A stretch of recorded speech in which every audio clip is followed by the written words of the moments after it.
This podcast is presented by the Prince George's County Memorial Library System. Hi, I'm Hawa. I'm Hannah. I'm Maria. I'm Darlene. And I'm Heather. And this is our podcast, These Books Made Me. Today, we're going to be talking about The Summer I Turned Pretty by Jennie Han. Friendly warning as always, this podcast contains spoilers. If you don't yet know who wins a polar bear named Junior Mint, proceed with caution. All right. So what did this book mean to you? Was this everyone's first time reading? If not, how did this reread compare to your memories of reading it when you were younger? Y'all already know, this was my first time reading it. It was cool. I kind of want to read the next ones. We'll see. For me, it was my first reread. I haven't read it since I was in high school. I actually picked it up at Old New Carrollton my senior year of high school. And then when I got a job afterwards, I bought the trilogy. But it was just, it was nice going back. But also I was just like, oh, I didn't remember half of this stuff. Honestly, didn't even remember she had a brother. I was like, oh, okay. Stephen Erasure. Yeah. I was like, oh, the show added a brother. So I felt quite bad. But it was fun rereading it, and we'll talk more about it.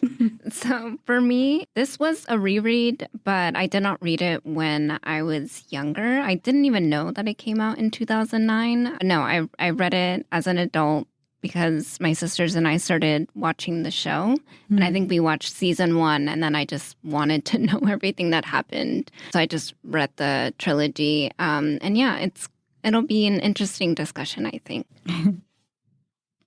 I have no idea if I read this book in the past, honestly. I could not remember, and then reading it did not help. But it also probably doesn't help that I am completely confused by what happens in which book now, because so I started reading the book, and I had read 4 chapters, and I started to panic because I thought I might not finish in time if I keep reading the physical book. So I decided I would get the audiobook so that I could listen when I was going back and forth in the car and make sure that I finished in time. So I go to Audible, I get the audiobook, and I start listening at chapter 5 because that was how far I got. And I was like, wow, this took a really weird time jump, but the book does take time jumps. And I'm like, God, what a weird decision by the author to skip so many important events, but I guess we'll get back to him. I listened to the entirety of the second book before realizing that was the wrong book. And then you didn't even start from the beginning at that. You started in the middle of it, so that's even worse. I mean, this is honestly very relatable. I'm sorry that you lost hours of your life when you were already short on time, but I did something similar years ago when we listened to more audiobooks than CD. I burned an audiobook on CD, put it in my car, which had it was fancy and had 6 disc slots at the time and a random button, which I accidentally hit. And it took me like half the book to figure out that I was listening to it on random. Oh, goodness. I was like, wow, this is a very Virginia Woolf style. Yeah, it was rough. I did not like the second book. So it's horrible. I listened to the whole thing and I was like, I hate this book. And then I realized, wait, this is the wrong book. This is partially Audible's fault because they have the same thumbnail for all 3 books. Why would they do that? Yeah. Is it them trying to plug the show? I have no idea, possible. But it was very upsetting. So then I realized, I need to listen to the whole first book now. So I went back and I did that. And I liked the first book just fine. I liked it much better than the second book. But then I am very confused about which happened in which book. So if I get off track on this one, just tell me that wasn't in the first book. So basically, there might be spoilers for the second book as well. There definitely could be. Do better, Audible. It's all a blur. It's all a blur for me. But the first book I enjoyed. The second book, not so much. Perhaps it would be better if I listened to the first 4 chapters. I don't know. Maybe I missed some really critical. We'll never know. Groundwork laid in the first 4 chapters. But no, it was really not a good book, the second book. Yeah. The first book I'm on board with. So I read this book for the first time within the last few days in a rush. I could feel that. So I did not catch this the first time. I mean, I think I heard it came out, but I have been sort of, as I used to be a generalist and read more young adult and fiction, I have been disconnected from it recently, unfortunately. So this was not one that I caught. I guess it didn't come out that recently, so I don't really have an excuse. But it was okay. I mean, I think I was talking with Maria before the episode, and she said she thought perhaps the author was a little bit inspired by Sarah Dessen, which I can kind of see. I do definitely think it's kind of in that vein of like sort of late summer romance, finding yourself. I don't know if it's mean to say. I think I prefer. I remember reading Sarah Dessen back in the day. I think I maybe preferred Sarah Dessen's works better, but this was not a bad read. She's like, yeah, it happened. Yeah, that's kind of where I'm at too. Like, I think part of it is maybe romance is just not for me. Yeah. It's not a preferred genre for me. Beach read's not really my thing. I see where it fits in both of those genres, and I think that it's probably a good example of both, but it's certainly not something that I would have continued into the second book had I not accidentally read the second book. Is this would you consider this a romance? I feel like maybe there's love stories in it. And I say this as somebody What who would you loves romance. classify it as? I don't know. It just didn't feel like for me, so part of romance has that happy ever after or happy for now as like a requirement. And this kind of just felt like maybe there were love stories or romances in it, but it wasn't a romance. Like it felt more of like a coming of age story. Yeah, Okay. I think that's how I read it as well this time around. When I was in high school, I mean, Sarah Dessen was like the queen of summer reading for young adults. So I was pretty excited to pick this up. But Jennie Han tried to do similar things as Sarah Dessen, kind of trying to do like personal growth and like growing up with like romance kind of twisted in there, but some of it kind of just smacks us in the face as well. Yeah. I will say that I thought she did a good job of sort of capturing the feeling of being a teenage girl. And I thought her writing was interesting. And I think I might like to try some of her other books to see if maybe I just kind of struggled with this plot or these characters. So I feel like reading one book of hers is maybe not enough for me to get a sense of her as an author. Every summer, Belly Conklin counts down the days until she returns to Cousins Beach, the one place where time slows down, saltwater heals all, and the world feels just right. It's where she spent every summer of her life with her mom, Laurel, her mom's best friend, Susanna, basically a sun-kissed fairy godmother with cancer, and most importantly, the Fisher boys, brooding, edgy Conrad, and charming, people-pleasing Jeremiah. But this summer... Stephen Erasure again. Poor Stephen. She also has a brother named Stephen. Kind of a non-entity. But this summer, something's different. Belly isn't the awkward little tag-along anymore. She's 15 and suddenly has curves, budding confidence, and a glow-up that doesn't go unnoticed, especially not by the boys she's crushed on forever. Cue a classic love triangle, or a love quadrangle. In one corner we have Conrad, the emotionally unavailable guitar-playing heartthrob, and he is moody as ever, and possibly catching feelings, or he's just being a jealous weirdo who is upset about his parents' impending divorce. Jeremiah, the golden retriever in human form, is sweet, flirty, and not so subtly stepping up his game with games of chicken and casual touches. And just when Belly thinks she's got enough boy drama to last her through Labor Day, enter Cam, adorable, polite, French, Japanese, Latin-speaking, straight-edge Cam, who's actually interested in her without all the Fisher family emotional baggage. The summer is a series of beer-fueled parties, weird romantic tensions, and lots of staring at each other. As Belly bounces between kisses, heartbreak, bonfire confessions, and late-night swims, she also starts to see cracks beneath the veneer of waspy Cape Cod perfection. Susanna isn't well, and the adults are hiding a lot of things. Cancer, divorces, affairs, but the kids are on to them. Her mom, Laurel, tries to keep everything afloat with quiet strength and matter-of-fact parenting, but even she can't shield Belly from the truth that summer doesn't last forever. All of Susanna's attempts to create the perfect summer come crashing down when Cam and Belly have a falling out. Jeremiah confesses his love to Belly, Belly confesses her love to Conrad, and the two brothers get into fistfight. Finally, the adults admit that Susanna's cancer is back and killing her, and this will probably be the last summer at Cousins.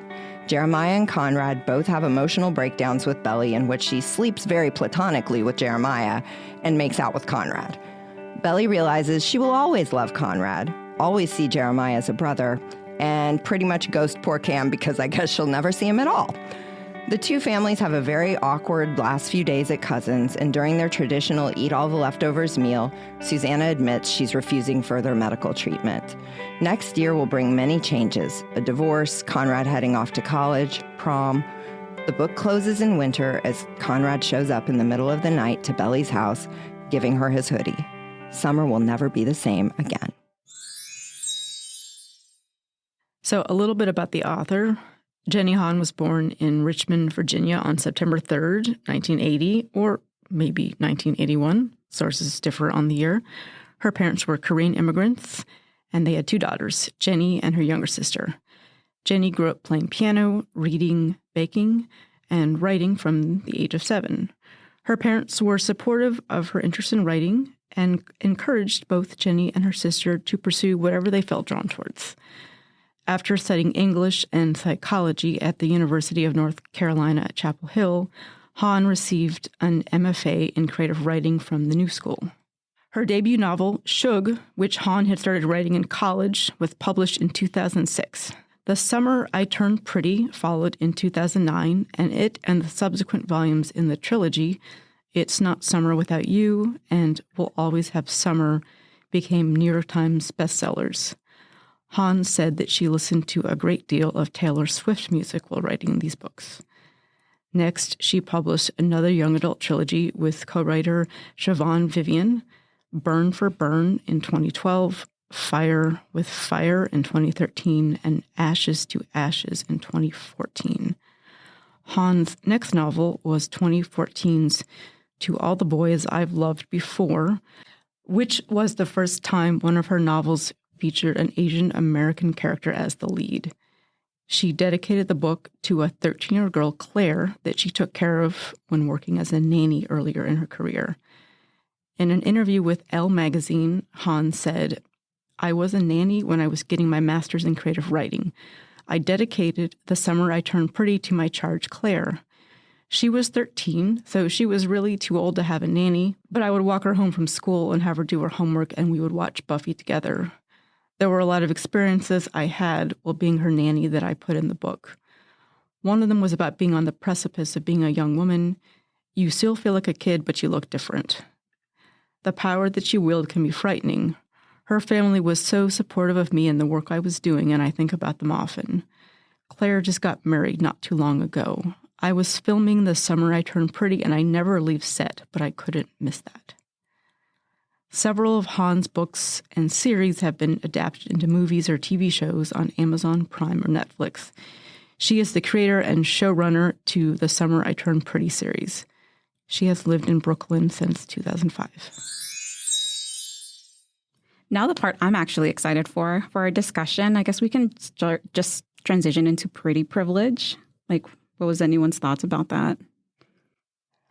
Yeah, I think it's interesting how much the book centers on all of the things that Belly is able to do. I mean, I guess in Hannah's bio, the author talking about the power that somebody wields as they sort of come into a more womanly body and more self-confidence about their body is sort of underpinning this. But a lot of the book focuses on Belly kind of learning how to, I don't know, use her pretty, right? Mm-hmm. Like it's the summer she stops being what she would consider an ugly duckling and starts getting attention from boys, from other people. You know, Susanna's always kind of telling her how pretty she is, but it's the summer she finally believes it. Mm-hmm. And so I put this on the discussion list because pretty privilege is a real thing. Mm-hmm. And I think it's interesting that we kind of have the contrast where her best friend Taylor has been getting that privilege and benefiting from it for many years, it sounds like. She's the popular girl. Everybody sort of defers to her. She's the class president. All of these things. And Taylor very much seems to view that as part of herself, as like, I'm the pretty one. And Belly views their relationship like that, too. It's like Taylor's the pretty one. I'm the smart one, I guess. Can only be one. Yes, of course. We're very binary like that. But I wanted to just talk about that concept in general because I think it's an interesting piece of feminism to discuss that. At times you sort of read the book and you see her like, oh, I've got all these boys on the go, and she's feeling kind of good about that. And it's a little bit gross. Like, that's not cool. You're playing games with people as you're figuring this out from yourself. But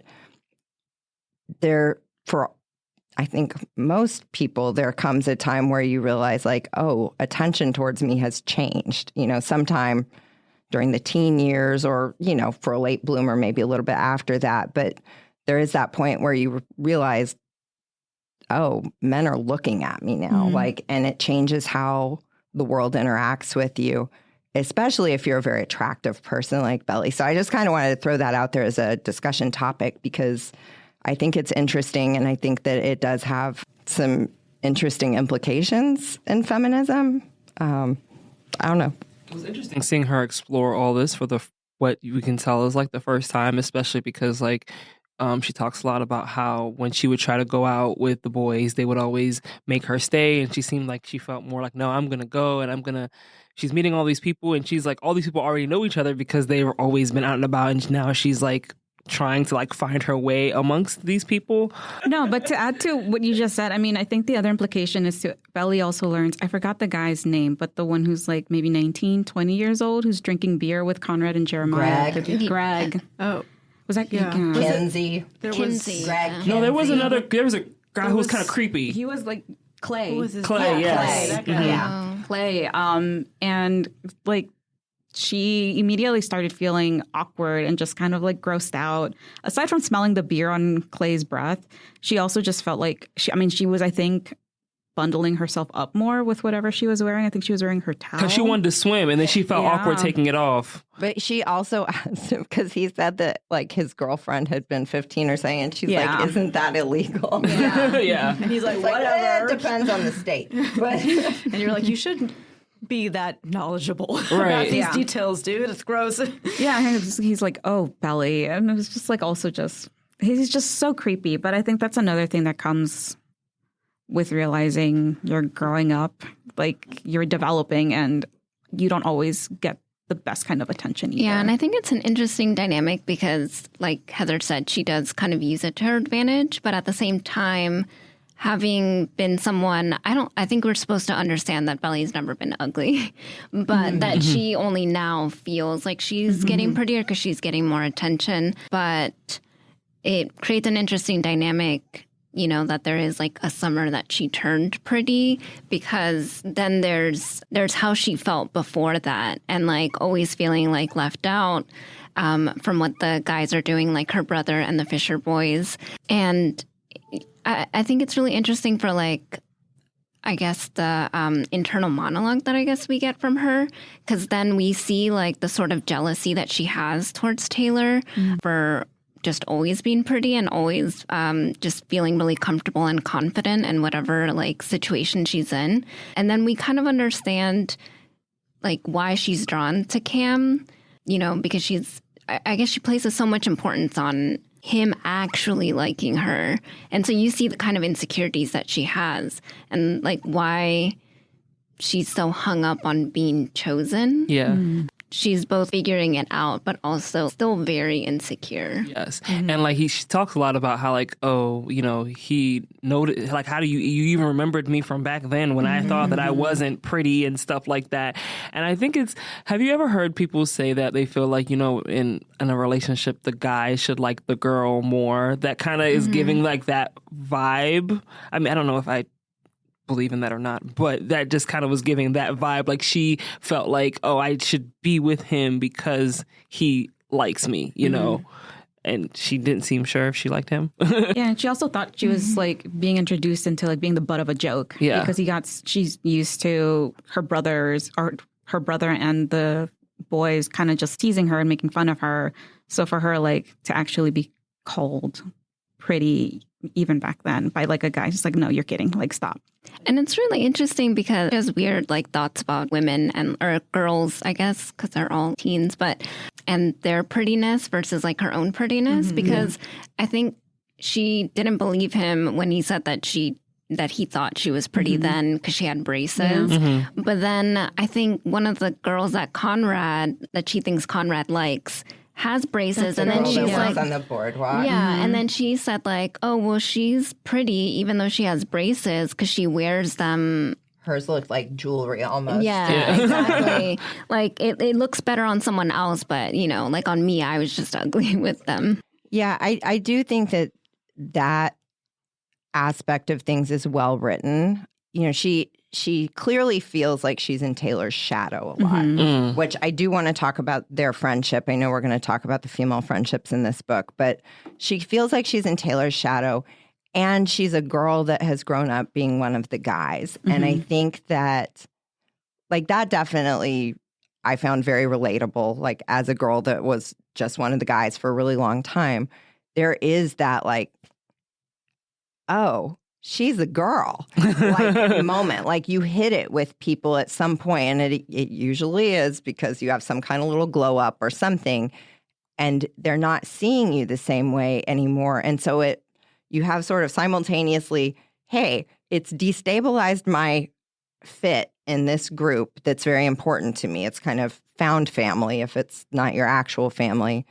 But it's also given me leverage with strangers, with other people. And I think it's an interesting thing that women navigate, where you have to learn how to wield your own power sexually, because it is certainly for every creepy dude that is at a party, there is also a less creepy dude that is liking you like Cam, or that is appreciating you on a more substantial level.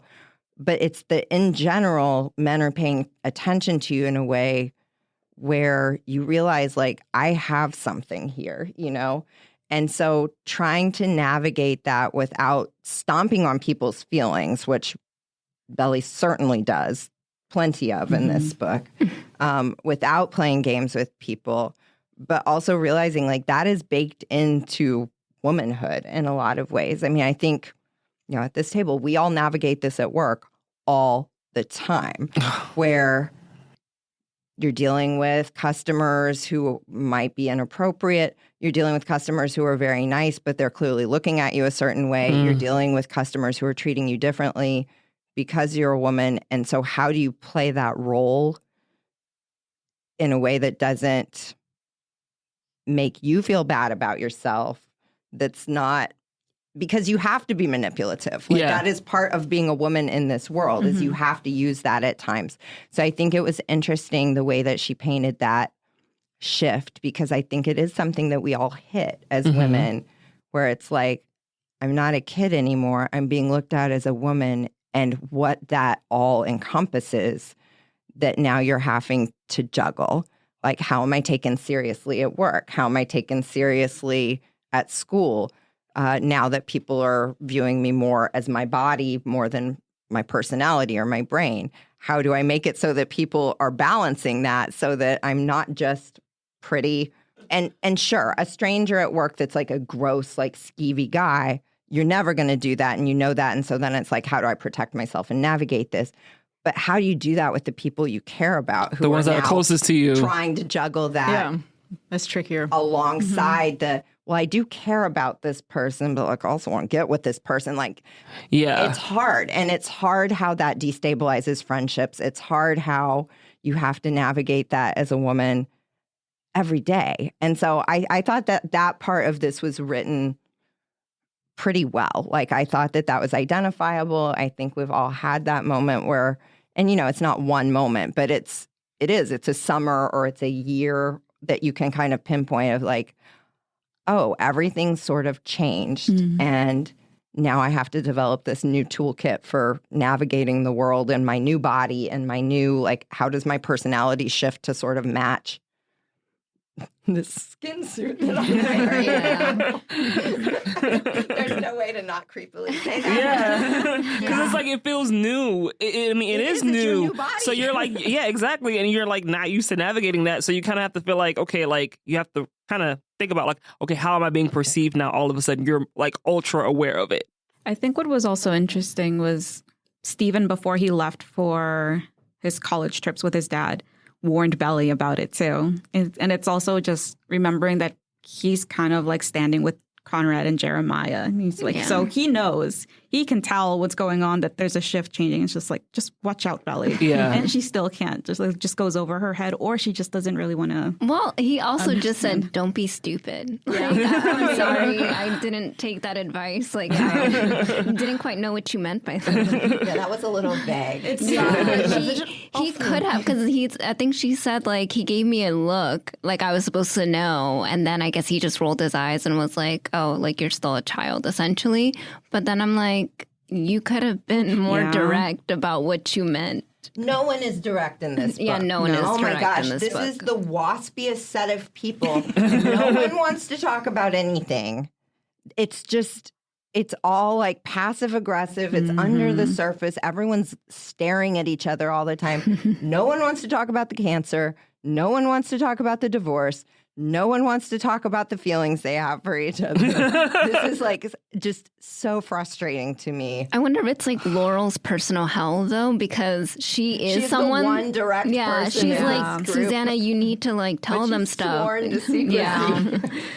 And then Susanna, like, gets mad at her. And then she's like, okay, I'll drop it. But yeah. And I didn't love that Belly like resented that about her mom too. It's like what's her beef with her mom? Yeah, she's just. I think it's the divorce and like how it happened. And I think that it's not that she felt like her parents like had this like great romance, but I think for her, I think there's like a pittiness towards her dad and like a feeling that her mom is just like a really like unfeeling person that just thinks logically and like never looked back after the divorce. And Okay. Which I think could take us into like the next topic, which privilege in general, which seems to be kind of like a sore spot in there for Belly, her mom, and for Susanna, especially considering that Laurel had dated Mr. Fisher first. Wait, what? Yeah, they said that. They just dropped that casual that like she had initially gone out with him, but I didn't think it meant that they were like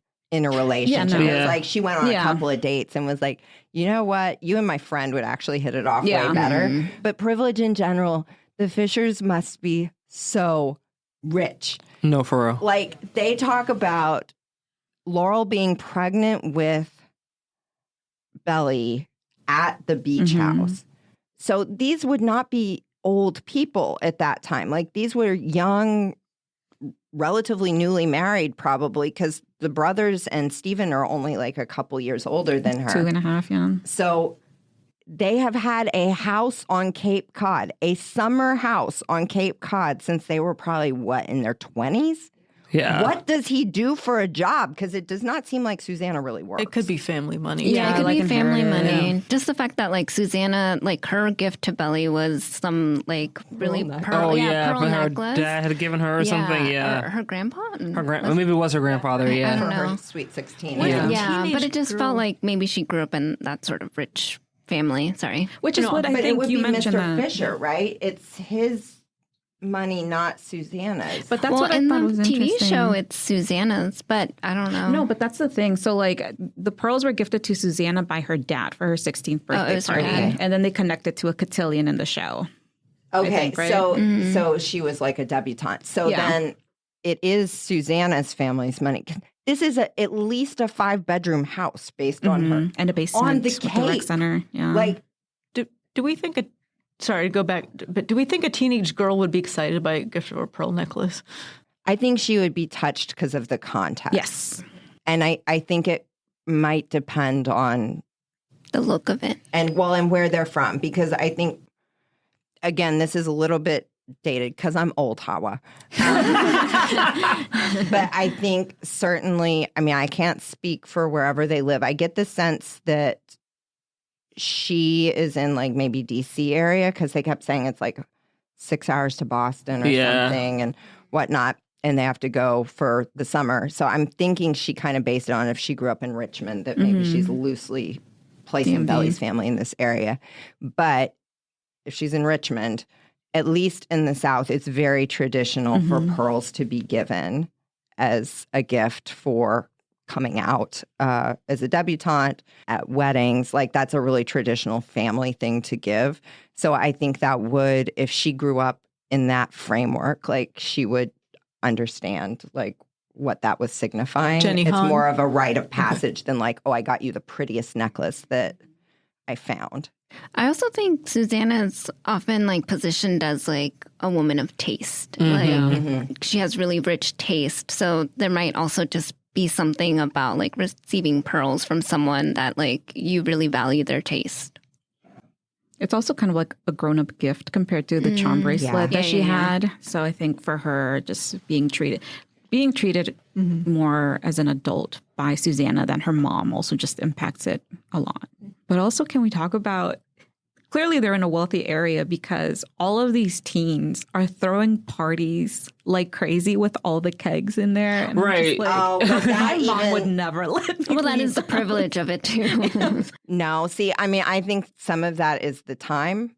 So when I was reading this, I was just like, oh, this author is definitely Oregon Trail. That Remind me like, of One Tree Hill. definitely Oregon Trail generation because of the references and stuff. So I was like, I see you. Pop Like, culture. this is very nostalgic for me as an Oregon Trailer. But that was certainly my high school experience. Really? I mean, we call them pasture parties. But yeah, everything. I mean, it was cheap beer. But like, yeah, even when you're poor, you drink a lot of beer in high school. But yeah, you know, people would toss in a few bucks for the keg, and then somebody would get the keg, and that was what it was. Life finds a way. Yeah, I mean, that was just part of the teen experience back then, which I do think is interesting in contrast. Like, I did not read that part as privilege. What I did read as privilege was like most of these teens didn't really seem to have significant employment. Like, it just...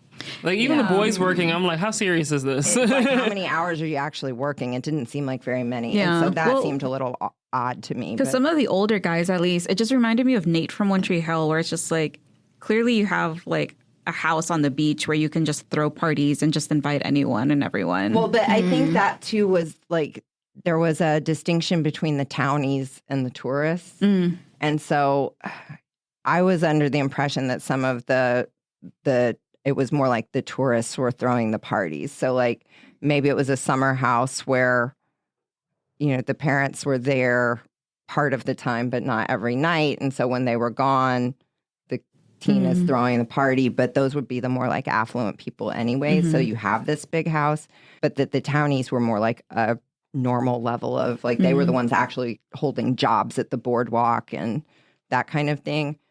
Yeah, there's a lot of privilege in this book. Like, again, if you set your book like in Cape Cod over the summer, I guess that's what you're going to have. But I also wondered like how authentic that was. Like just because the main character does comment on it a few times, like they have more money than us. The Fishers were more well off than us. I wonder how much of that was Jennie Han's experience as a teen, seeing wealthier. Well, again, as a if she nanny grew up too. in Richmond too, Yeah. like just being. There's old money people that you see where it's like aspirational, or it's just there's that disconnect. She's never critical of it, though. I don't feel like that it's just window dressing on stuff. It just is a setting. It's not like she ever makes any real comments as to, well, yeah, I could never do these things because of this, or it's just she kind of sideways benefits from other people's privilege because Susanna likes her family so much. Yeah. I mean, which is interesting. Didn't her mother kind of balk at Suzanne buying her that expensive She did, purple but gown? then she bought the dress for her. I thought Suzanne bought that. So at the end, it's revealed that she has a conversation. She's like, oh yeah, I missed that. Yeah, when she's cooking the muffins with Susanna. Yeah. I think there's a side comment where it is revealed that no, your mom got you that dress. I was playing my audiobook super fast. I must. I listened on 3.75x and I still caught it, but I also was reading along with my Kindle. I thought I was catching everything, but I had a lot of time to catch that because she wasn't reading the chat. I was definitely not reading the chat. Was I mentioned? No. Was I supposed to be responding to something? No. I was telling Maria this morning. I was like, I have not been reading the chat. I'm so sorry. I told her I didn't even know she was coming. It's a surprise. Until I saw her say she was in the parking lot. It's the Summer Maria King podcast. Thank you for gracing us with your presence. Yeah. Good to have you back, Maria. We should have done a she's back. Intro. Sorry about that. No. We can segue into broody, guys.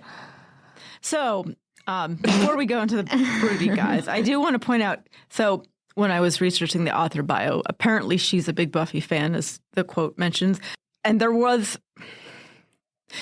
the scene where Isabel, I can't call her Belly, it's just too weird, and Conrad are yelling at each other dramatically at the beach, reminded me of the most melodramatic scenes with Angel and Buffy. And speaking of broody guys, I don't know, I just can't help wonder. But at least Buffy did not have Angel's brother on the go. This is true. Justice for Jeremiah. He deserved better. But yeah, totally. I think in my notes I screamed, Jeremiah forever. He's a sweet guy. Read book 3 and then tell me if Jeremiah deserves your... Oh. But the whole thing is messed up. No, and it's so messed up. And I'm I don't understand, because this is definitely not the first book or piece of media that's a love triangle with brothers. It's not cute. It's not romantic. It's gross. Yeah, I'm just thinking about all of the weird, messed up feelings that you would feel in that scenario. And I'm just I don't think that. I don't know. Well, and at no point does Conrad do anything to make it make sense that he's the one that she chooses. And that's why I was this does not feel like there are maybe love stories that are talked about in it, but this is not romance. It's not romantic. But if you pull that out, there's no book anymore. Exactly. Yeah. So if you take so that to me is what makes it a romance. If you remove the romance, there ceases to be a plot. Yeah, there isn't. Yeah. It doesn't have those feel good feelings. No, it made me icky when he's crying on the beach and she holds his neck and pulls him in for a kiss, and I'm just this is not the time or place. Yeah. It just very much felt I don't know. It just kind of feels like the interest in that they had in each other was just because they've been around each other for so long and they grew up together, as opposed to there being any actual things that they like about each other. They don't really have anything in common. Yeah. He's older than her. He's not nice. Not at all. He's not good. But then Belly makes it seem like only she and maybe Susanna truly understand Conrad. And it's kind of but she doesn't he's understand him at all. No, she doesn't. But she seems to have romanticized this notion. It's not necessarily he's broken and I can fix him, but it's heading there. It's very toxic. Well, and you mentioned how they grew up together, and this kind of segues into what I want to talk about. So just to set the stage for that a little bit, you've had this chambered the whole time. So, just think about people that friends and people that you have grown up spending a lot of time with. These are generally not people that I think most of us tend to think about as romantic interests. They think they're your buddies, your friends. I'm sure there's exceptions. There's always exceptions. But like you said, they've grown up. I think they mentioned at one point, at age 4, she's running after them at the beach. They have grown up spending months at a time together. There's almost familial type relationship. It's not completely familial, but they spend a ton of time together. These families are close. So it's it's very odd to me that there's a romantic interest in either brother, let alone two. And anyhow, so I was trying to, there's something called the Westermarck effect, which I was looking it up. Well, Westermarck effect or Westermarck hypothesis. Let me just read a brief definition. So the Westermarck hypothesis is that people who live in close physical proximity with each other during childhood, like before the age of 6, will develop sexual indifference or aversion towards each other. It was proposed by Finnish anthropologist Edvard Westermarck. I mean, it was 1891. So, and then there's been some controversy about whether or not there's scientific validity to it. So take it with a grain of salt. But I do think it's still weird that this is happening in this situation.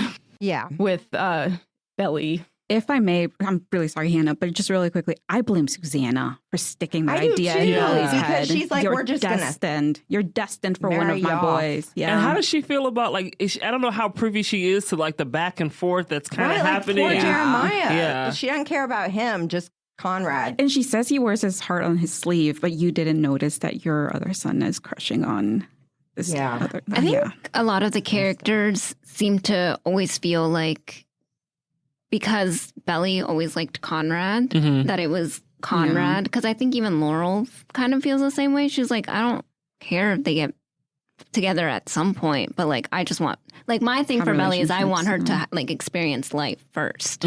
But I wonder if, like, because I feel like everyone takes Jeremiah and how he acts as just, he's just open and free and like, yeah, maybe he likes her now, but he'll get over it because they don't think it's an actual deep feeling. I wonder if that's what Susanna's thinking too. But again, we never get any like insight into why she dismisses his feelings. But also, you don't verbalize that to your kids. Like, I think my daughter certainly grew up in a lot of ways with our small little knot of swim team families, and I'm very close to the other moms. And certainly we as moms, because Cora was the girl out of that group and the other 3 are boys, as moms, we had certainly over the years joked at times, just having a girls' night about like, well, if it doesn't work out, then they'll just get together someday and that'll be great. We'll be in-laws. But it's a joke, and you don't tell your kid, like, yeah, we're plotting for you and him to get together someday. It would be great if y'all got married because we're friends. Like, no. Like, why is she doing that? I felt that was weird. This is so weird because they are growing up basically as siblings over they treat each other as, like, this would be like falling in love with your stepbrothers. Life with Derek.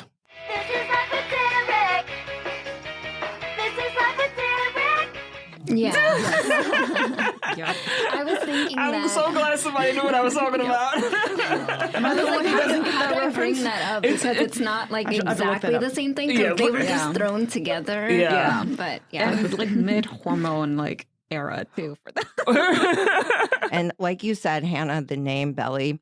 So when I told Daphne that this was the book that we were doing this time around, she was enraged. Has she read it? She was like, oh my God, all of the like Belly lovers, like she just freaked out. She was like, it's such a stupid name. And she just went on this like rant about the name, and no one would ever like somebody called Belly.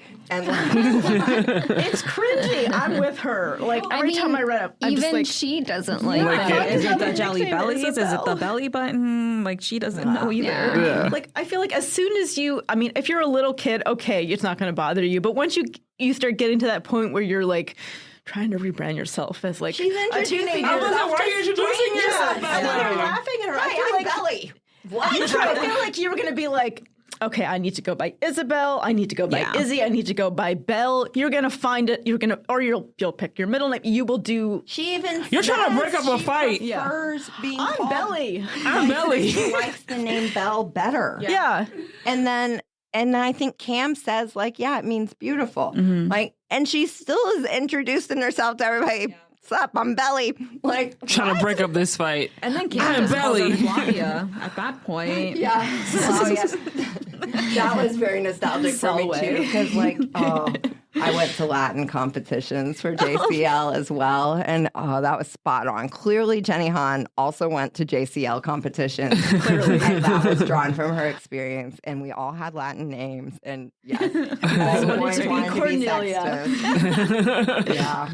That's great. I was like, all of her references to things that are like time related, I thought were really spot on. Because again, I was like, instantly, I could tell like, this is an Oregon Trail generation person writing. Like, and then the second book was like that too. She's talking about like fuzzy navel, Bartles and James wine coolers. And I was like, yep, that is exactly what girls drank at parties back then. And like her going to get Pearl Jam 10 and listening to Black. I remember as a child when I had saved my money, my dad took me to Sound Warehouse so I could go buy 10. Like, yeah, I was like, you are spot on with these recollections of childhood, Jennie Han. Should we look at men leaving women when they get sick? Yeah, this makes me mad. So Susanna has had a recurrence of her cancer. I did sort of wonder like how the cancer plays out throughout the books with the time skips and stuff. It was a little bit confusing. But I think if I got this down, Susanna had breast cancer a few years back. And there's a scene where she was very upset about potentially losing her breast. She tells Laurel, I think I'd rather die than have a mastectomy. And Belly overhears this. But then I think in this summer of 15, she has had a recurrence, and it's clearly metastasized or something. She's doing much, much worse. She's in chemo again. She's losing weight pretty rapidly and trying to hide that. And she's trying to like keep the boys from seeing all this. So I think we are meant to understand that Mr. Fisher has shacked up with some other lady and won't be coming to the beach house because their marriage has broken. But he has done this while his wife is dying of cancer. I mean, Jeremiah calls it out. He's like, my dad's a dick. Yeah. But this is not, to me, it seemed like it wasn't explicitly stated, here's what happened. But I think that that's what we're supposed to take from this, is that he's a dog. He's run around on her. And at this point, he is choosing the girlfriend over the wife while she is dying. This is a real thing that happens. Men are much more likely than women to leave their spouses when they have a serious diagnosis or a terminal diagnosis. I threw a couple of links into the summary about this because it is a documented and known thing. But I wanted to know, how were we supposed to interpret that? Because it doesn't really seem like, other than Jeremiah being very upset about it, and I guess Conrad's kind of disillusioned with his father, Belly doesn't really comment on it. Like, wouldn't she be angry? Wouldn't she, she idolizes Susanna.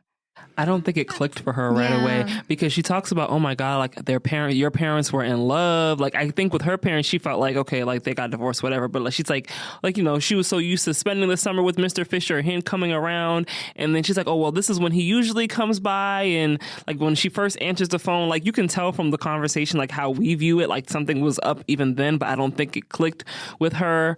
Maybe because of her parents' failed relationship, she felt like this had to work for them. But yeah, it's sad. But I kind of do agree that even though I do think that it took a while to click for her, I feel like even like in the book and even in the show, I don't think that she ever shows the kind of anger that you would expect like to hear from her, because I feel like you should maybe see the same anger almost that like Conrad and because for her to be so close to her too. Conrad and Jeremiah, because she thinks of her as a second mother. Yeah. And especially because Belly is angry with her mom for being mature and like having an okay relationship with her dad after the divorce. Like she resents her mom for Like, to her, that means she didn't love her dad enough or something. So if she's so angry at her mom for being like respectful and having like a good co-parenting relationship, shouldn't she be livid at Mr. Fisher? Like, what means you didn't love somebody enough other than leaving them when they're terminally ill? I think I agree with the last part, but I don't completely agree with the first part, because Belly also made it clear that Mr. Fisher sure would come, but he shouldn't really belong there. That the summer was for the kids and for the moms. Mm-hmm. Like, the dads were pretty inconsequential. And I think when, I actually might be the only one, I read it that like Belly kind of was a bit more blasé, because she was the one who's like, oh, maybe he had an affair. Or maybe he was just like having like, not a midlife crisis, but something along those lines. Oh, I did forget she said that. Yeah, because she said maybe he's got a new girlfriend like my dad. Yeah, for her, it was just like, this is what men are doing. This is what men do. So I think in her mind, seeing her experience with her dad, I didn't read it as her being close to Mr. Fisher. That was Stephen, especially. Stephen was really close. Yeah, I know. I mean, like, she was, like, why wouldn't she be upset? Because if she viewed her mom... Yeah. Her mom's ability to negotiate the divorce calmly and like an adult and be respectful to this person that she loved but is not in love with anymore as a betrayal of her dad, because it somehow meant that like her parents' love wasn't real.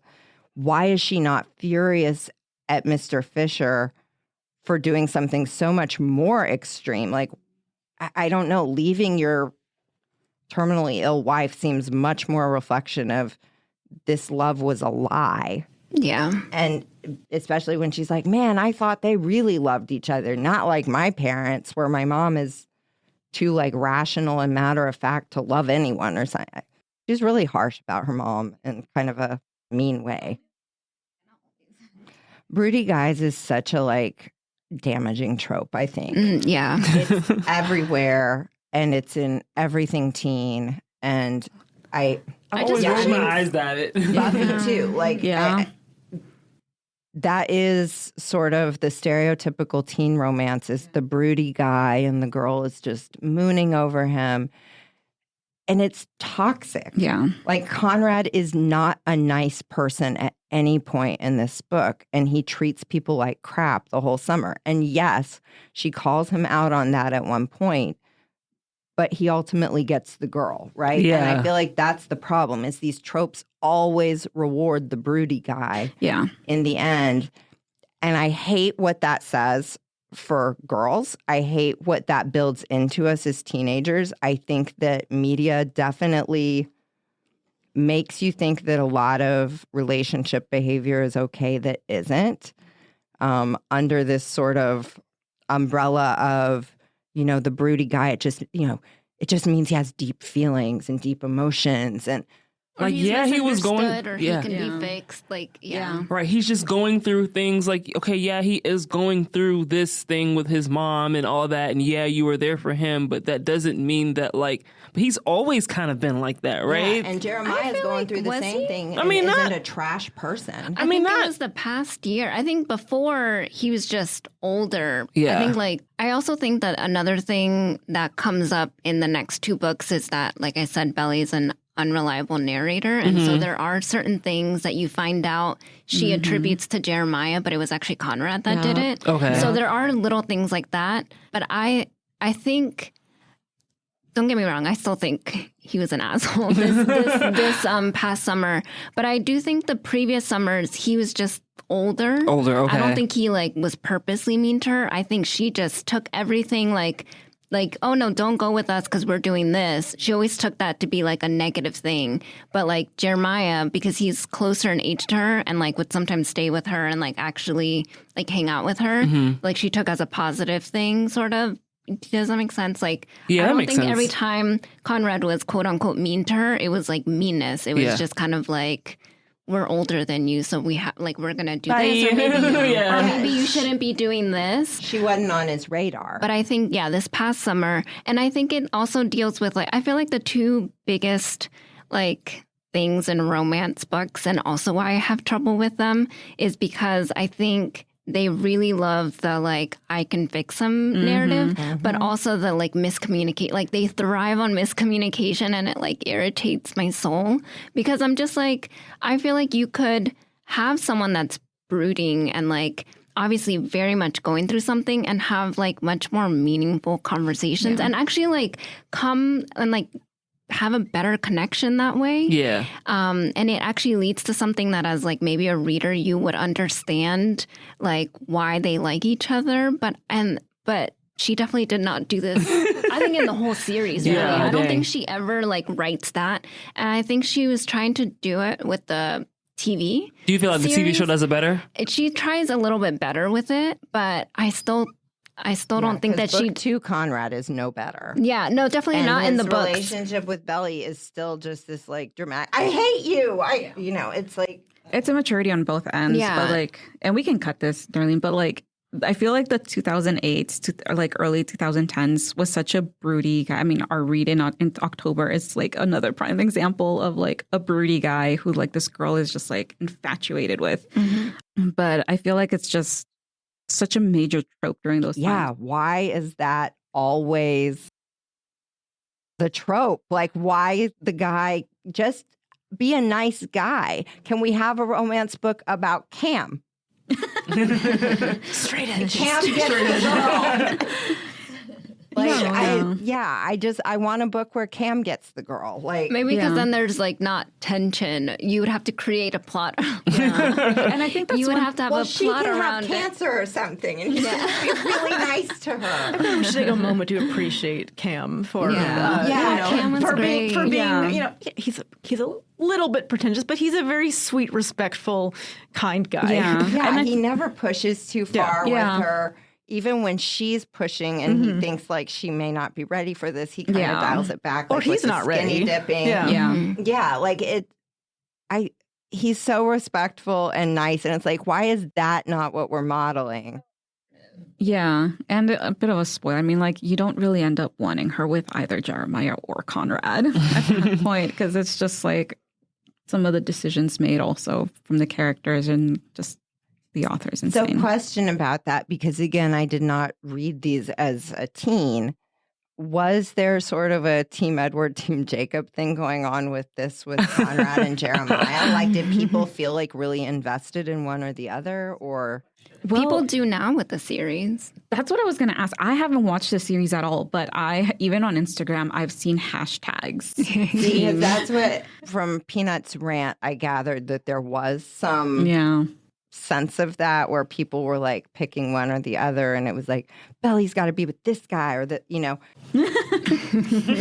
Yeah, so I don't know. That certainly seeped into my notes because, again, I wrote Team Jeremiah forever like 5 times in here because I thought we were supposed to be picking a team.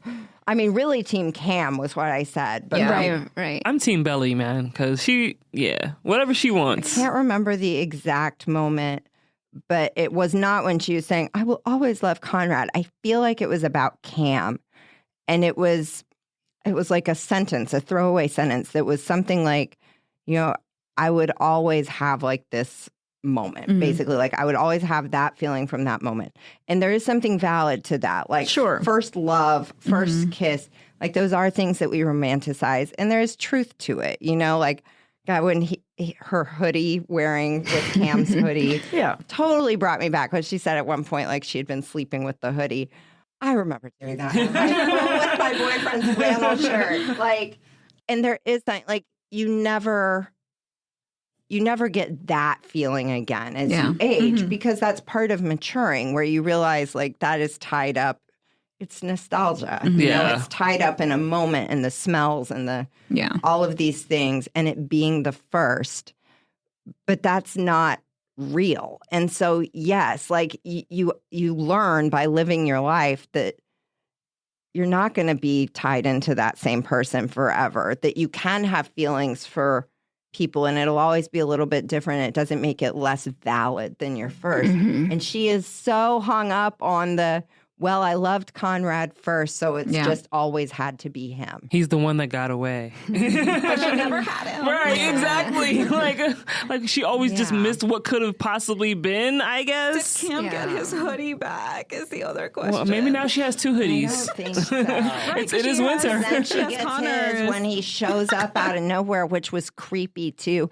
That's not cute. That's not romantic to drive 6 hours on a whim and show up at somebody's house. With a boombox. Oh, Yeah, wait, that was exactly. Exactly. That's what I was thinking Stand too. below It the was like, window. no, we're not doing this with the boombox and signs. Like, no, that's not cute in real life. That's just impulsive and another red flag. But Like, yeah, I definitely came away from like this series. First off, I just needed to finish it because I needed to know how the series would end eventually.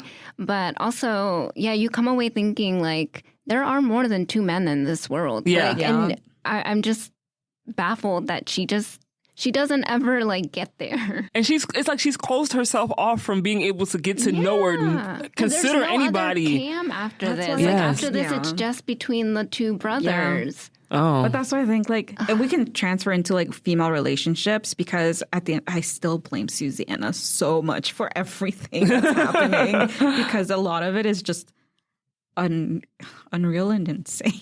Yeah. Because and Yeah. she should have been more aware as an adult of her influence on Yes. Belly. Especially as they gotten older. Yeah. And it seems that she did this before, like the cancer scare. Yeah. So I feel like you can't even say, well, she was dying and she wants to like die in peace, knowing that maybe they'll Someone end up, cares for her child. But like, But then she kind of like doubled down on it. Like, Yeah. take care of him. take care of Conrad. Jeremiah's just chopped liver. Take Like, care yeah, of Conrad. like, That's quite a burden to lay on a teenage girl. Anyone. Yeah. anyone, like, wow, I just found out you're dying and now you're telling me to make sure I take care of your son. Like, what? Yeah, that was very That is not, irresponsible. that is not Isabel's job. Mind you, it's not like they were together, right? Like, if they were actually together, then I would understand why she'd be like, oh, like, make sure you take care of him. Like, they're not even together. He's clearly pulling up with other girls. Like, she's pulled up with another guy. And you're just like, take care of him. And Not Belly even is take care of really them. immature. Yeah. Right? She is really immature, and Susanna should be very well aware of that. Yeah. They are watching her have these outbursts and stuff, and she has watched this child since birth. She is not emotionally able to balance these things. yeah. I don't think it's been good for her She's to her spend every father's daughter. summer with Yeah. her family. Yeah, one with the female friendship, I think there is that advice at one point after she and Taylor have their kind of breakup from her mom that like, look, a best friend is a sister. Like that's the sister you didn't have, and like y'all should mend the fences kind of thing. And I don't know. I guess they do. Again, I was really unclear on that because it did seem like Belly just went nuclear on Taylor after the 14-year-old summer where Taylor comes for a week.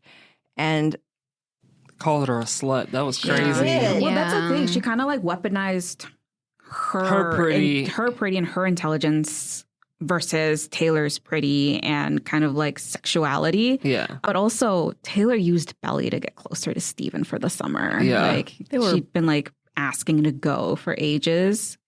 Hurt Jeremiah when Belly told her not to. It's like, no, this is going to be a summer fling, but like it wasn't just that for Jeremiah. their It's just, like, relationship is not great. Like I was really struggling at the beginning with the chapters where Belly's talking about Taylor and just how much resentment she has Yeah. for just her existence. Like this is Taylor's personality. You can like it or not like it, but like that's just who she is.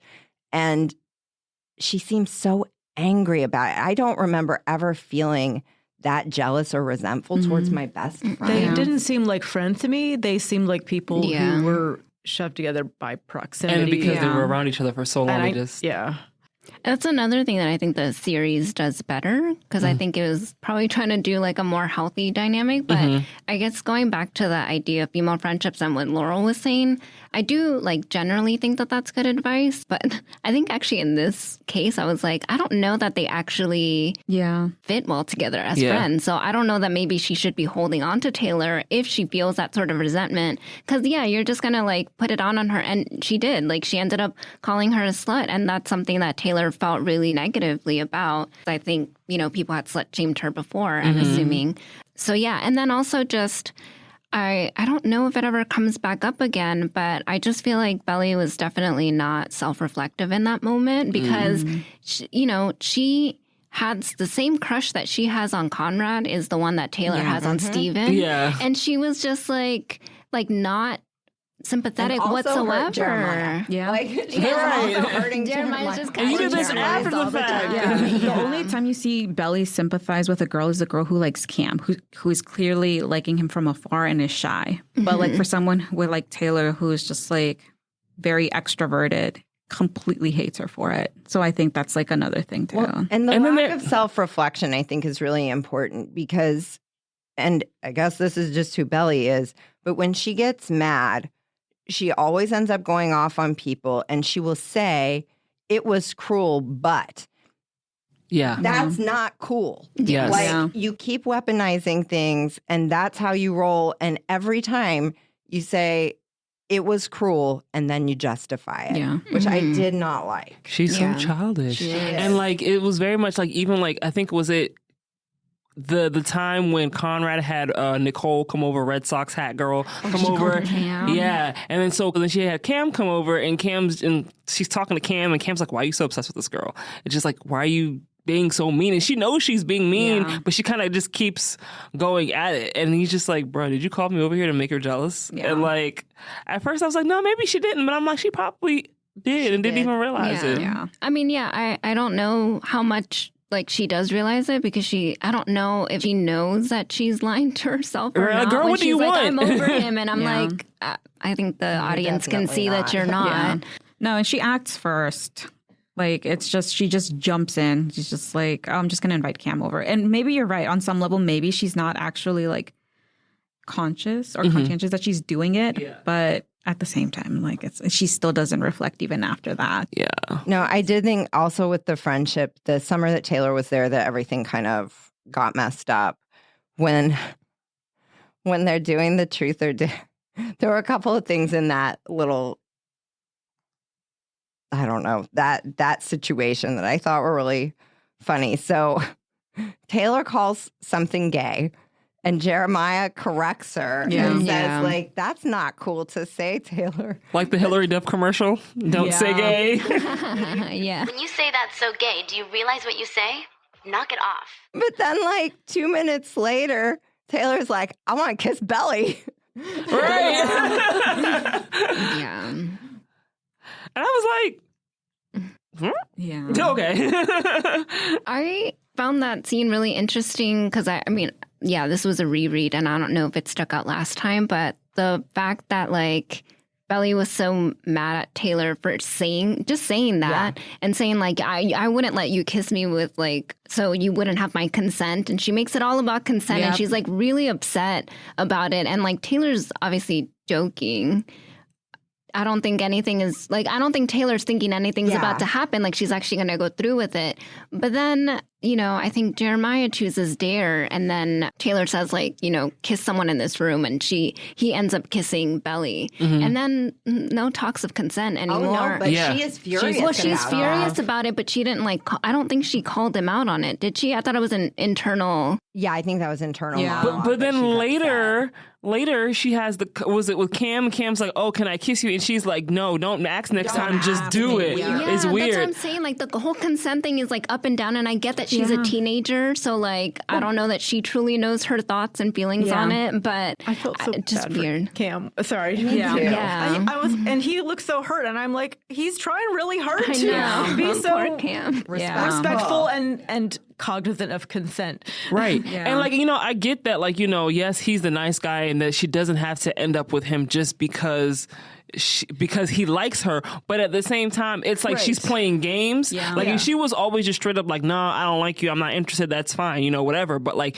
she's kind of like going back and forth between him and the other, and it's just like that's the part that makes it feel like unfair. Which Conrad calls her out on it. It's like, you're playing games this summer, which is also Where are just the like moms in this? But that's what I mean. They're at the hospital. They are witnessing this. Yeah. And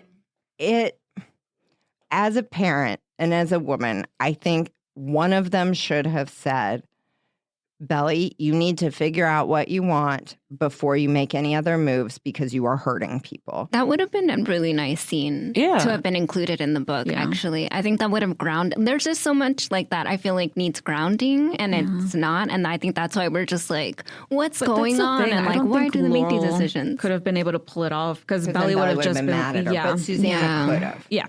And one of her kids is getting hurt. Yeah. And she just doesn't care about him, I guess, because everything's for Conrad. Are any of these conversations that parents realistically have with teenagers? Yes. As a parent of teen girls, yes. These are conversations That teenagers, maybe I said that poorly, that teenagers listen to. Yes, I think so. And I think that you tell them things with the, I get that this isn't going to sound right now, but I'm giving you this information to do something with. You need to be careful here. And I think, yes, teenagers can listen to those things if you've built a parenting relationship where that is the case. Susanna definitely had that relationship with Belly, even if her mom didn't. And she just does nothing. Because I completely agree with the sentiment. This is not a conversation I can ever personally imagine ever having had with either of my parents or most of the parents of my friends group growing up. Like, it just would never have happened. I wonder if it's because I think of like the way that Belly thinks of Susanna a lot like Lorelai and Rory. Like, oh, she is a mom, but like she's also fun and like she understands things. And so I don't know. I feel like coming from Susanna, it would have just been better for her. Like, I think she would have been open to that conversation. Yeah. Do we want to talk about the time skip? Well, I will say that the time skips, if not for the time skips, I never would have thought that the second book was the right book. The only reason I went through that whole book and thought it was the same book was because of the time skips. So I think you have to be careful with your like narrative structure of a book where the time skips are so jarring that someone can switch into a completely different book and still think it's all one piece. That's not great. I don't think that the time skips were done particularly well in this book, and it did not seem to me to add anything to the book to do it that way. Like, I think we could have just watched it play out and I would have been fine with that. It was, I mean, I don't normally have any trouble following time skips or flashbacks or dual narratives, but this one was hard for me. Yeah. I'm usually completely probably because she's like a with that. child the whole time. Yeah. So it's like even when she's 11, it's like, but 15-year-old Belly might do the same thing. There wasn't that much difference in her behavior. Exactly. And there's not much to like landmark the different years. Like they all just kind of blur together. Yeah. And so if you think about which summer did things happen, really for me, the only things I can hang on to is the summer that things blew up with Taylor. Yeah. And then the summer she turned pretty. All of the other ones are just kind of higgledy-piggledy thrown in for sort of random. Yeah. This one time Conrad did this nice thing. This one time the boys threw me in the pool. Or they wouldn't let me go with them to this thing. Or If we were watching this visually and she had different hair each time, then it would be easy. But since we're reading it. I can totally see it for television. It doesn't work particularly well in the book for me. And in the series, like in the television series, she just gets like fake braces and they put glasses on her, but it's like still the actress, like the adult actress. Now she's 11. Yeah. Okay. Do we want to go ahead and talk about the race aspect of the book? yeah, so I guess because I know that Jennie Han is Asian from being familiar with To All the Boys I've Loved Before.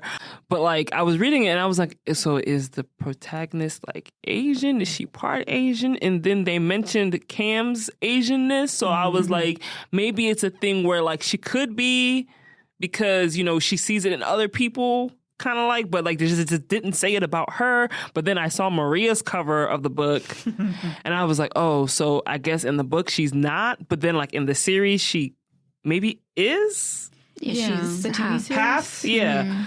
Which makes sense because I think in I guess in To All the Boys I've Loved Before, I think the character in that is also like half, yeah. Her mom. Asian. Yeah. But yeah, I just thought it was an interesting choice. It's ambiguous. Yeah. Like, I definitely read until we got to Cam, I was thinking that Belly was Asian American. And then it was like, oh, I guess she's not. But like you, I was reading a Kindle book, and the cover was like, you just have like behind her hair is like flowing, and then she's like running or something. So you can't tell anything about the character the, other like, than like third book or second book. dark hair. Well, that's what they have for all of them in Kindle and Audible. Yeah, these kind of beigey covers with her like running. Yeah, I don't know. I think it's kind of a shame that, from what Hannah said, she felt like she couldn't write a main character who was like, she couldn't sell the book if she did that. And she talked, I mean, from what I read researching, it sounds like she explicitly talked about how she wanted to read books that were just like kind of light reads, like that weren't necessarily like sort of gritty stories about characters of color. But I think she felt like if she wouldn't be able to sell it, or I don't know if she had difficulty selling her manuscript and felt like she had to change the character. I'm not totally sure how Belly in the book ended up as, I mean, they don't really state it, but it seems the general waspiness of the book does make you think, oh, she's white, I guess.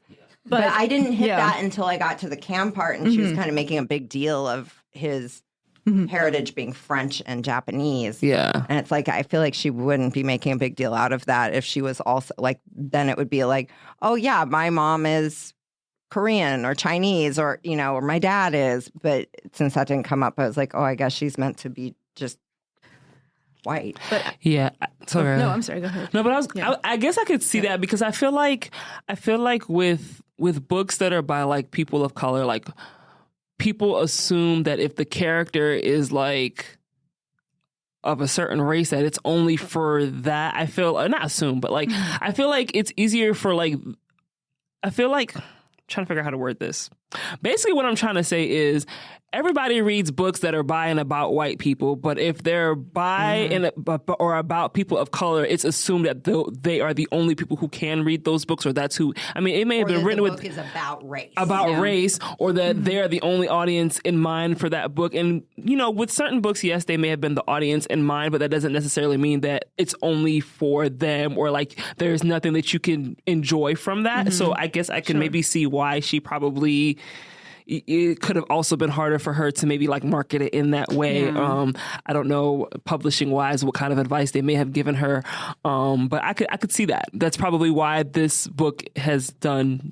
Like I got on Goodreads and saw there was like over like almost 100,000 ratings, and I'm like, that's a lot. Yeah. Well, no, what? Oh no, sorry. No, you're fine. I just want to note, like. So she achieved a lot of success with The Summer I Turned Pretty, and then she published another series, and then in 2014, with All the Boys I Loved Before, she had a lot of success under her belt. She was the best-selling author, and that book had an Asian American character to lead. So maybe it's felt the time was right, or she had enough ability to say, I'm going to write this, and an editor's not going to stop me.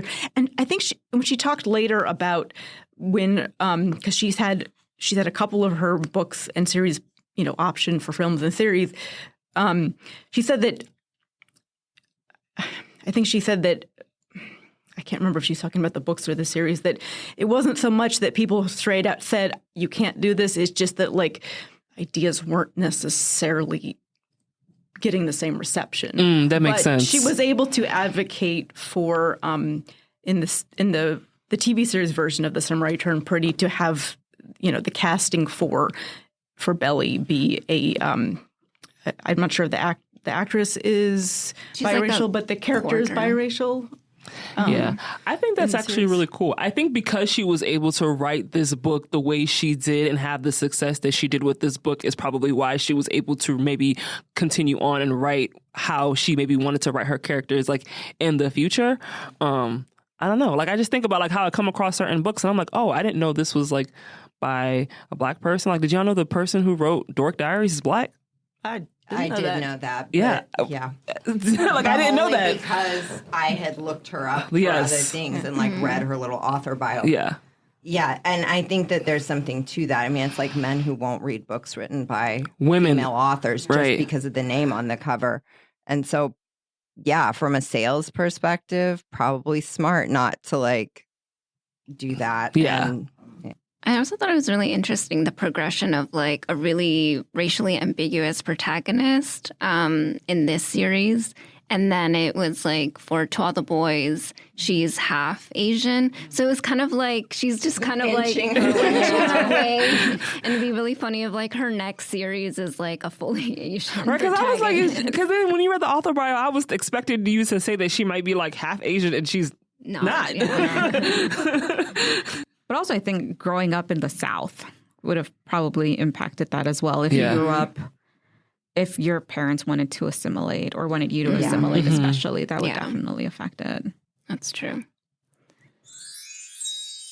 All right, so now we're going to do our BuzzFeed quiz. This one is, if you plan the perfect beach day, I can tell you which The Summer I Turned Pretty character is your personality twin. So the first one is have some breakfast beforehand, and the pictures are of pancakes, waffles, muffins, cereal, smoothie, and omelet. Pancakes. I like savory and sweet, but I guess I'll go for omelet. I'm omelet too. Ooh, breakfast. I'm hungry. Same. Have some breakfast beforehand. I'm torn because I typically don't eat breakfast a lot, but I love a good smoothie and I love a good omelet. I'm gonna go with omelet. I am going to do the omelet. All right, the next is pick a must bring. The options are sunscreen, sunglasses, headphones, book, speaker, and tablet. I'm definitely going for sunscreen because it's very much a must bring. It really is. It's essential. I'm going to do sunglasses though because I seriously can't function without sunglasses. I can't function without my headphones, so it's. But my thing is, if I'm at the beach, do I really need headphones? I might need headphones. I'm going with headphones. I always need a book. Forget the sunscreen, but I'll never forget a book. I have to pick sunscreen. I'm tired of getting a horrible sunburn. Yo, I got my lips sunburned once. That was terrible. awful. Yeah. Yeah, it's brutal. All right, the next one is pick an activity, and the options are swimming, snorkeling, beach volleyball, surfing, kayaking, and frisbee. I picked beach volleyball because I can't swim. I can't swim either, but I love being in the water. So I'll still pick swimming. Can I teach you guys to swim? I took a class with a guy who was a Coast Guard, and he was teaching me how to float. And he's like, "Wait, right here, I'll be right back." And he like went across the pool, and then my body just started going like this. And I didn't go back. I don't know. I just didn't go back. I was Can't like, believe someone you're teaching to swim. My boyfriend tried to teach me how to swim one time when we were on vacation because he used to be a swim instructor. And I'm like, bro, you're not about to teach me how to swim in the middle of the ocean. I'm not sure your significant time other is and the place, best sir. person to teach you how to do something like that. Is my boyfriend refused to teach me how to ski. He said, "I'm going to buy you a lesson." Because I tried to teach my last girlfriend how to ski, and it did not go well. I can imagine. Snorkeling for me. Yeah, Swimming. I'm going to choose snorkeling. All right, enjoy a snack. The options are sandwiches, ice cream, potato chips, fruit, tacos, or salad. Tacos. Come on. Yeah. What are the flavor of Tacos. chips? "Why is it a snack? That's like a whole That's dinner." a I'm still doing Because if you tacos. have only one, I mean, it is a snack. Yeah. I mean, we're on the beach, you right? have So I'm torn one? between sandwiches and fruit. Right, I don't know that I would have a salad at the beach. You I mean, know? salad I was love definitely a good hell no. salad, It's going to be but- all wilted. I'm going to say fruit. I say ice cream was a thought. but it would probably melt so fast. Yeah. And then possibly get sandy. I need to know what flavor of chips before I can make my decision. Any flavor you want. any I think. flavor. Okay, well, there's salt and vinegar, and I'm choosing chips because the others aren't really snack foods for me unless they have accompaniments. The next one is pick another activity. The options are tanning, reading, flying a kite, napping, going on a scavenger hunt, or building a sandcastle. Reading. Napping. I'm be honest. I'm the kind of person who likes to take the book to the beach to take a picture, but realistically speaking, how far off the book am I going to get? I am so scared of napping on the beach because I will be the one to forget to flip or sunburn or something. Oh, yeah. That might have actually been the day that I got sunburned lips. Oh, no. We were in the Bahamas. I'm going to go with reading. Librarians. Scavenger hunt. Yeah, I one time was at the beach with some students in college, and they were trying to get me to tan, and I was like, nope, it's not going to happen. And they kept bugging me, and then I missed a spot on my back, and I had like peeling skin, and then they never bothered me to tan again. They're out here like putting oil on them, and I'm like, what is it, 1985? The last one is finally enjoy a sunset, and it's just 6 pretty sunset pictures, so... Ooh, I'm going to go with the bottom right. that purple one, that's super pretty. Yeah. I'm going bottom left. Going middle right. Same. I'm going to go with the one that's middle right because it has birds in it. All right. So I got Stephen Conklin. So did You're an invisible person. The invisible, yeah. He's making an amazing face in this picture. You're like Stephen. You're a go-getter with big dreams for the future. You have a sarcastic sense of humor and an intellectual soul. I got Belly. You sound so disappointed. Man, you're like Belly. You have a kind soul and an energetic personality. Okay, I could take that. You don't always make the best decisions, but you're just trying to figure out who you are and what it is you really want. But You're I'm like, really into brothers. She's into the supernatural fandom. I got Susanna. I did too. You're like Susanna. You're extremely warm and nurturing, and you have so much love in your heart. You'll always put others' needs ahead of your own. Clearly not. Terminally ill. Yeah. thanks, moms. She put others' needs ahead of her own, though. She didn't. And I felt like I really understood Laurel. And like, I would have been happy with Laurel. I'm not so happy with Manic Pixie Dream Susanna. Each episode, we ask whether our book passes the Bechdel test. The Bechdel test asks whether a work features 2 female characters who talk to each other about something that doesn't involve boys or men. So, does it pass? Probably not. I think it did towards the beginning. I remember thinking like I really didn't. Clothes. I didn't really think that it would, but I feel like sometimes when Belly was talking to her mom or Susanna, sometimes it wasn't about the boys, but honestly, I wish I had actually Talked about Susanna dying at the end. Yeah, Susanna and Laurel maybe off screen. They're just like, not necessarily talking And I think about. Belly talked to Susanna about like her mom. Like she's like, oh, well, you should. She was encouraged. true. Yeah. And we had that one sentence where Susanna said she'd rather die than lose her breast. That was not about men. Yeah, I just remember thinking like, oh, these conversations aren't about boys. Like I really thought this was just not going to pass at all. But it's really like minimal. It is. It's like Taylor saying like, I was class president and class secretary or whatever. I know I was your campaign manager. Okay. That 2 sentences had nothing to do with men or boys. Mm-hmm. But like even the clothes stuff I think is a stretch because it's always under the framework of you look hot in this. Yeah. 2 boys. Yeah. So I guess the conclusion is just barely. Barely. Well, that's it for this episode of These Books Made Me. Join us next time when we'll discuss books about a girl who dislikes bagpipes. If you think you know which book we're tackling next, follow us on Instagram. We're at These Books Made Me and drop a comment on our Guess Our Next Read post.